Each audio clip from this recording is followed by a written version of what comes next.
What is up, everybody? Wanted to do a live as promised about last night's CBS block of reality series, Survivor 49, Episode 2, The Amazing Race, Season 38, Episode 2. Just give my opinions like I did last week. I'm going to talk about both of them today. Probably more so Survivor than Amazing Race, but I'm trying to have opinions on Amazing Race. I feel like it's hard to give commentary on Amazing Race because I can't really break down as much strategy on that show, unlike Survivor, Big Brother, even The Challenge, but I do still have my opinion on some of those racers. But we are going to start with Survivor 49 and last night's episode. The the team that I like, my hyenas, even though they're really Heena, they once again did not get much airtime, much like the first episode. But this is because they are the tribe that is killing it in the challenges. But this time, I do feel like we at least got more of a peek into the tribe dynamics. And with their tribe dynamics, they are still my favorite. Honestly, by far my favorite. While the mess of a tribe, aka the blue tribe, has been fun to watch, I do get annoyed by some of their members. Shout out to CD in the chat who says Survivor 49. Sorry for the damn thing. Good morning, Morgan. CD says Survivor 49 is really boring. Honestly, the last several seasons of Survivor have been boring to me, but still more entertaining than The Amazing Race.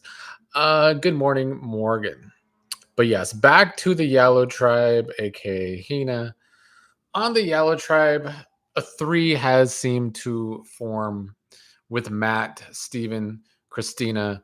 Now, unlike the first episode where I felt like Matt was doing a good job as the older person on the tribe, not trying to lead too much, he was certainly the one shown to us pushing an agenda on the tribe this time around. We did see in episode one that Steven can be quite paranoid and was already making other alliances within the tribe. So I don't know how tight this trio actually is. But Matt is certainly very team Steven, judging by the first two episodes. And I think he's hoping that Steven's really going to be his number one. Where Matt went wrong in this episode, though, was trying to bring MC in as a fourth. His approach to it anyway was very bad. Instead of telling her he wants her in an alliance, like he wants a four-person alliance and he wants her in it, and she's one of the people he really wants in it, he goes and tells her that there's already a three and they want to bring her in as a fourth. Now, how in the hell is anyone going to feel great about that? I think that's some bad communication from Matt. As MC said in her confessional, because she finally had some, that of course she's not going to turn down any alliances, but is also feeling like the fourth, aka at the bottom of that alliance. And I think it's very logical for her to feel that way. It was bad communication from Matt because he seemed like the one that actually wanted MC the most to be a part of that alliance. But the way he communicated it was wrong. So I did not have a problem with MC then going to Sophi. This is Sophi with an E, by the way, finally getting a little bit of airtime. And basically kind of ratting out the alliance and telling Sophi that she was mentioned as a target. But we still know nothing about Sophi with an E. And she has still had the least amount of airtime on this tribe. So I don't know if MC could actually trust her though, but I still don't blame MC for being the one to kind of rat out the alliance that she felt like she was at the bottom of. Now, this is also the tribe that got the disadvantage that Juwan chose, which we will get to. But their disadvantage was they had to carry an extra 20 pounds during the immunity challenge, and they had an extra keys, 9 extra keys during part of the challenge when they had to unlock something. But honestly, Queen MC was moving through the challenge like Superwoman, and then King Jason yet again dominating a puzzle. He's really looking like the threat on the puzzles to say the least. And despite the disadvantage, they still came in first place compared to the other two tribes. And by the way, MC and Jason, a reminder that these two are the alternates this season that barely made the show at the last minute, and they might be the two best at the challenges so far out of anyone. I think so. Morgan is asking, do you think Jake as the shoe bandit is messy in a good way, or is it just stupid? It's kind of coming across more stupid to me. Um, Personally, I'll talk about it a little more when I get to that tribe. But yeah, I find it a little, it's lame. It's a little weird. It's a little juvenile, but maybe very, very Canadian. Maybe that's maybe what I'm the disconnect for me with it. Um, but yeah, we'll move on to the red tribe before we get to the blue tribe. We'll talk about them last since they are the biggest losers. For the red tribe, first of all, Rizzo did not get shoved down our throats this episode. So that was a positive because unlike the premiere where he had what seemed like by far the most confessionals, it was a nice change. I don't know if he had more than one this episode, maybe two at most. So that gives me a chance to try not to dislike him.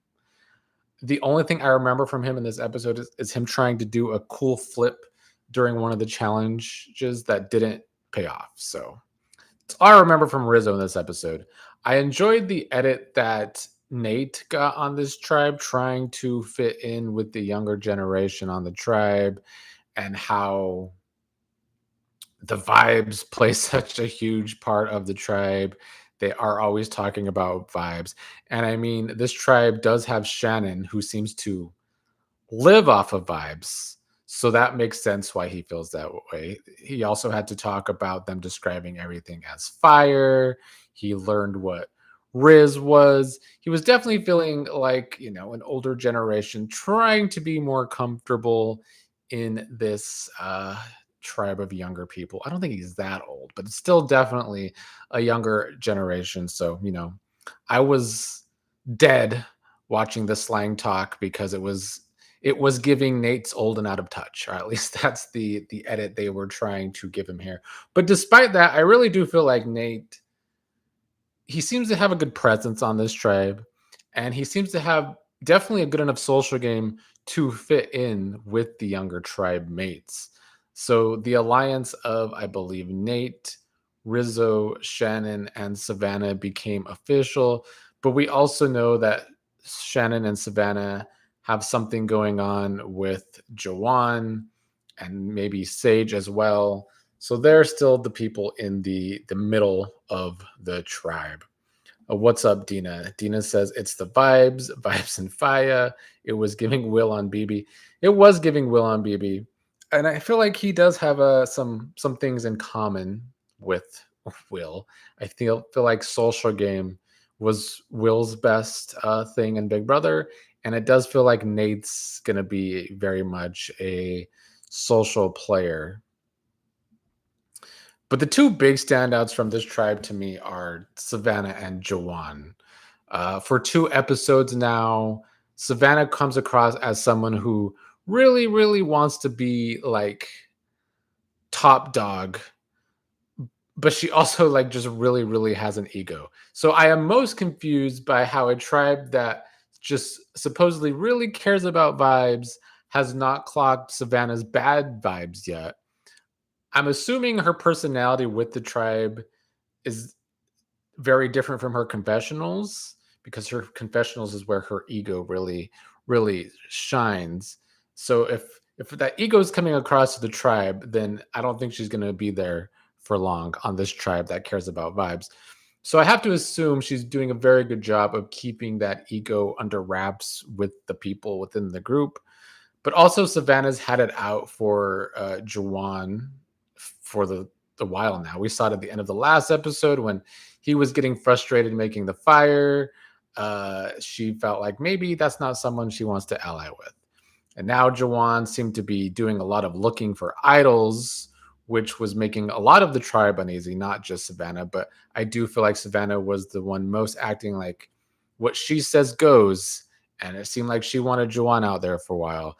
He also made the mistake of mixing up her bag with his and got sand in it and possibly bugs. So I'm sure that did not help deteriorate their relationship. But Juwan may have made things up when he had to go do the adventure with Jake and Matt and try and win a power. Juwan defeated them.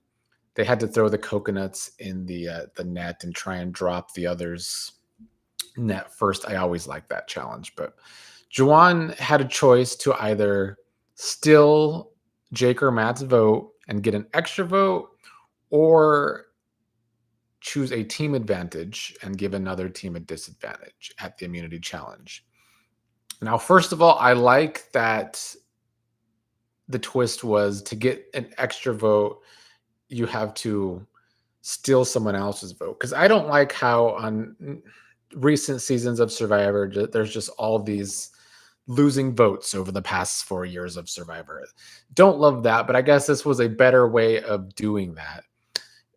Jawan did not choose that, though. As we discussed earlier, he chose to give the Yellow team a disadvantage, even though Yellow still kicked everyone's asses, which was great. But I think choosing the team advantage maybe at least got him back in the tribe's good graces again. At least that's what Savannah was saying for now in her confessionals. Early in the game like this, I can see why Jawan would choose that over the other. I mean, me personally, I probably would have been more selfish and chose an individual advantage.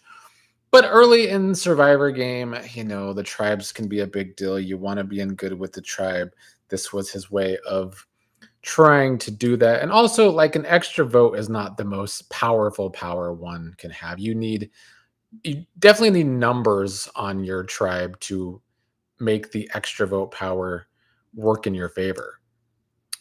So, with the red tribe overall, I don't have much thoughts on Sage. They just come across as very new agey. Savannah did get them a crab at one point, and Shannon had to say a prayer for the crab before they ate it, which probably didn't help Nate on that tribe, just taken aback by the tribe being a safe space and just having to deal with the different generations in general.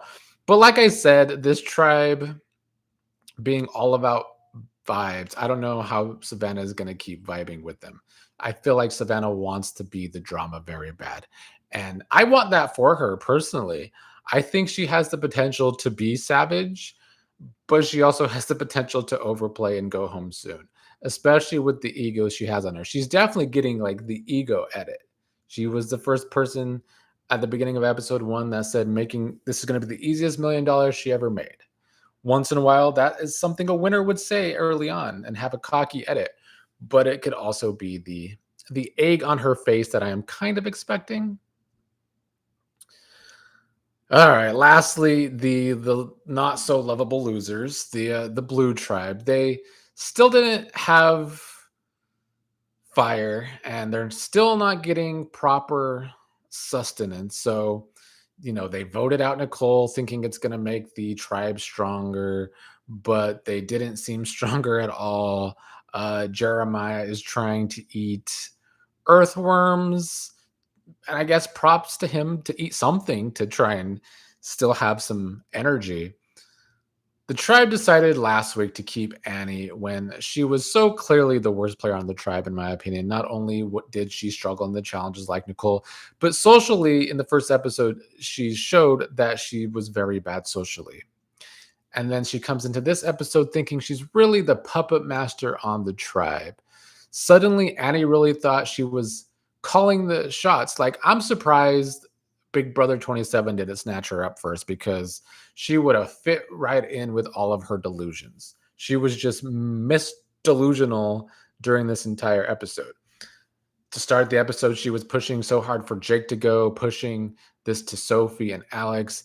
And it turns out Jake was the one that actually saved her last week in the vote against Nicole, which was pretty clear because Jake seemed to be the one mostly pushing Nicole hard, but now they're stuck with Annie, or at least they were, who wanted Jake out.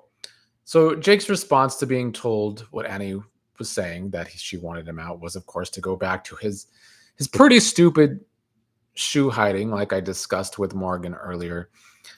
I guess this is some good old Canadian fun. I don't know. I guess it is one way to be petty, because it's certainly, at least in the edit, he went after Nicole in the first episode, which is who he wanted out. He went after Annie to hit her shoes today, which is who he got out.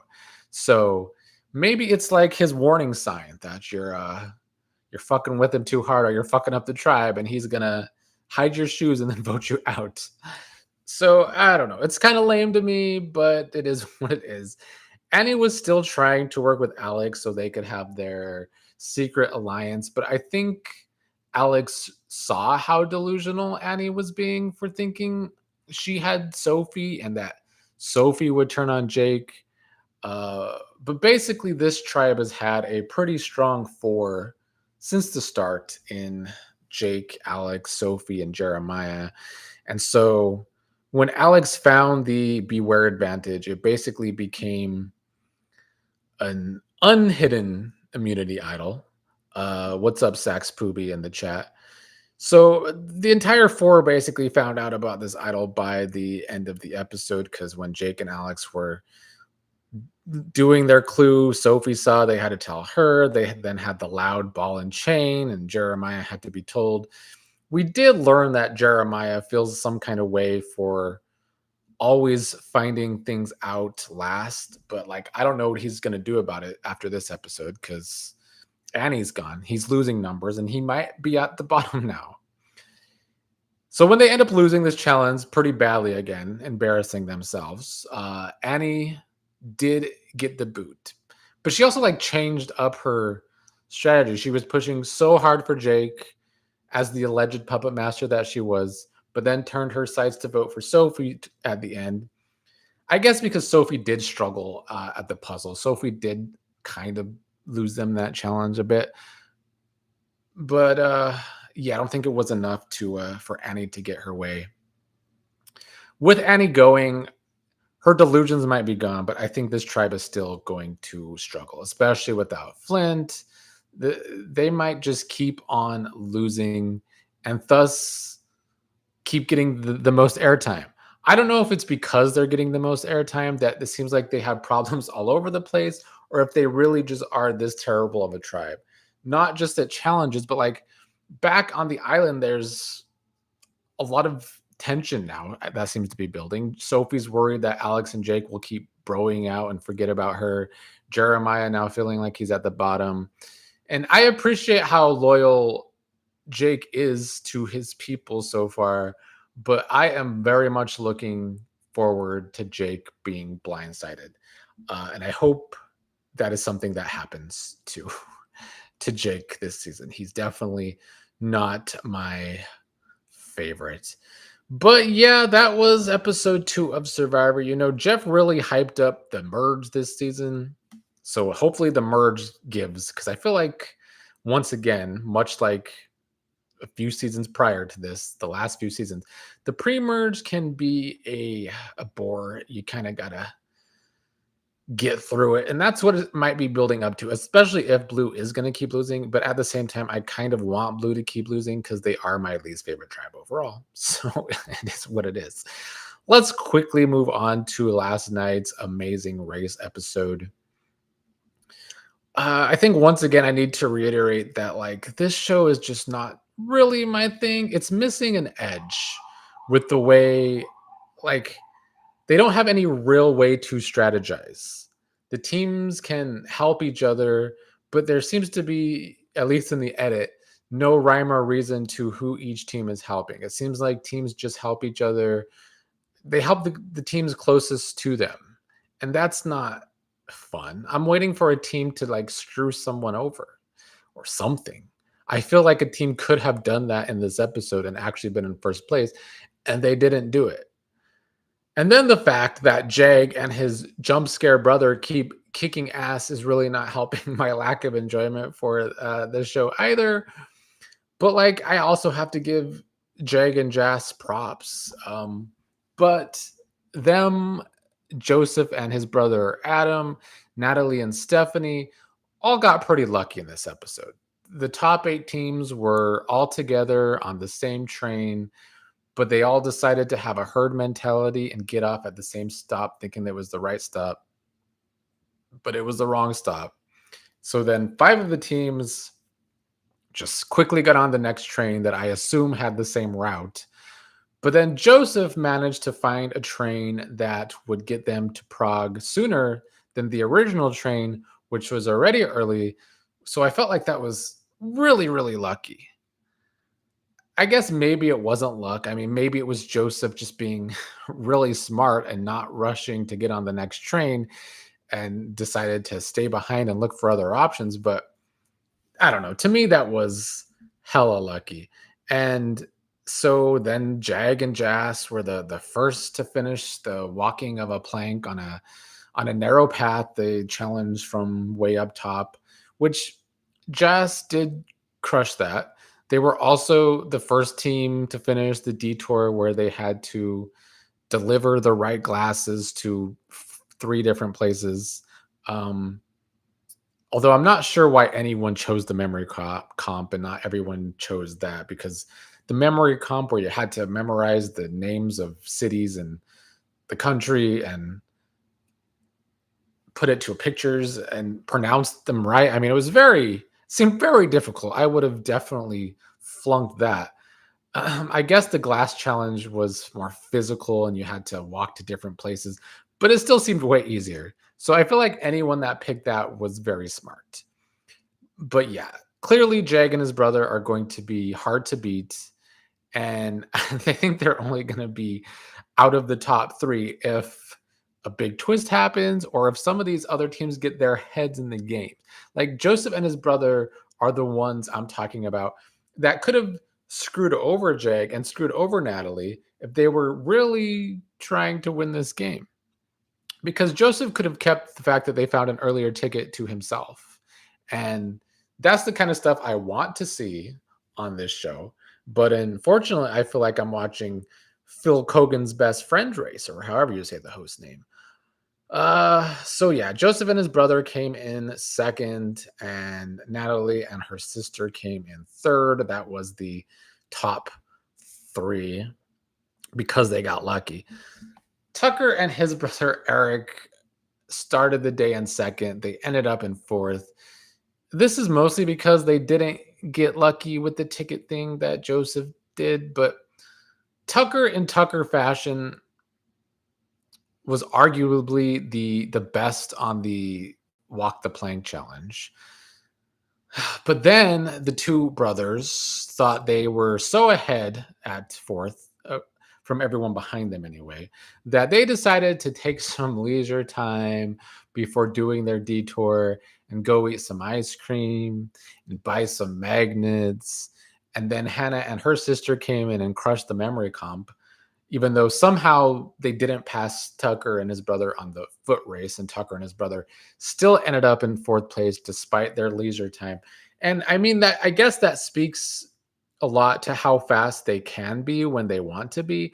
But in my opinion, it also shows what I've always felt about Tucker, that he doesn't have a winning mentality. He was similar to this on Big Brother, like great at competitions, but doing way too much stupid shit to ever make the end. And it seems like his brother has a very similar mindset. So I fear that they might make stupid decisions that cost them the game, because that I don't think that would have cost them the round, but it definitely could have cost them a placing. They're lucky that it didn't. So Tucker, in my opinion, should be as strong of a contender as Jag and his brother, but him being so easily distracted for 2 episodes in a row now, it can't bode very well for him. So I don't see Tucker's win promising. Hannah, like I just said, got to show off her impressive brain power in this episode. They had an edit in this episode. I feel like Hannah and her sister, we got the story about how Hannah went to boarding school young and graduated college at 19, and now her and her sister are making up for lost time. And then from that edit, we got the transition to Hannah dominating the Remember the Chair challenge. And she also spoke the language better than anyone. I don't know how they missed the train in the middle of the episode, but thanks to Hannah and doing so well in the memory comp on her second try, they went from eighth place in the middle of the episode to ending up in fifth. So good on Hannah. She definitely showed that she can be a contender here, in my opinion. My girl Izzy didn't have as much of an edit in this episode. I like that Paige did her proud on the walk the plank thing. They talked about not being athletes, but being gamers, wanting to be underestimated. And I mean, I feel like they are underestimated. I think they're doing better than people thought they would. I mean, they did fall from starting the episode in third place to sixth place, but like I said earlier, the top three teams got lucky with the whole ticket thing. So sixth place for me, that's still pretty good for Izzy. Chelsea and Jack, they got slightly more of an edit in this episode compared to the first one. We got to learn that Chelsea's father, Jack, how he was a firefighter, how because of that he's not afraid of heights, and how Chelsea hadn't had a real Christmas tree since the mid 90s because apparently they catch on fire easily and firefighters hate them. So, yeah, but like with the game, they just kind of keep ending up in the middle of the pack, which for now is not the worst thing, but hopefully they could kick it into gear. Rubina and Christine ended up in eighth place. Them along with, well, they had like this competition going on with Tucker, allegedly, because at this point in time, anyway, Tucker and Rubina were still dating. But this is when Tucker went to go get ice cream instead of doing the detour. So at one point, Rubina ended up ahead of Tucker. But like I said earlier, he still ended up in fourth place. I think that's because Rubina did really struggle in the memory comp, which is again why I keep asking why any of them would have chosen the memory comp. Because it seemed very, very hard. But that put them in eighth place. Taylor and Kylan started in ninth place and they ended the episode in ninth place. So they're still not making any progress on catching up to the team they helped in the first episode. But in this episode, Taylor and Kylan, along with Angela and her daughter and Kat and her boyfriend, started the day on a later train. But then Turner and Megan, who started on an even later train, were able to catch up to them. They made up like a good few hours because the other three teams' original transfer train was canceled, so that put them even more behind. So the train cancellation was some huge luck for Turner, but would turn out to be some bad luck for old Angela. Um, Honestly, Angela was the highlight of the episode to me. I've said in the past, Angela to me is better in small amounts. And this, I feel like, highlighted the best of Angela in an otherwise mundane episode. I loved her giving the taxi driver 2 months information about her daughter's dating life when they were talking about the driver's hockey player's son, even though he was 37 and Lexi's like 24. And I also loved classic Angela crying with concern when Lexi was doing the walk the plank challenge. So, at least Angela got some shine with her personality before she was in last place in this episode. Dina says, I would not have remembered those names and even more so the pronunciation. Same.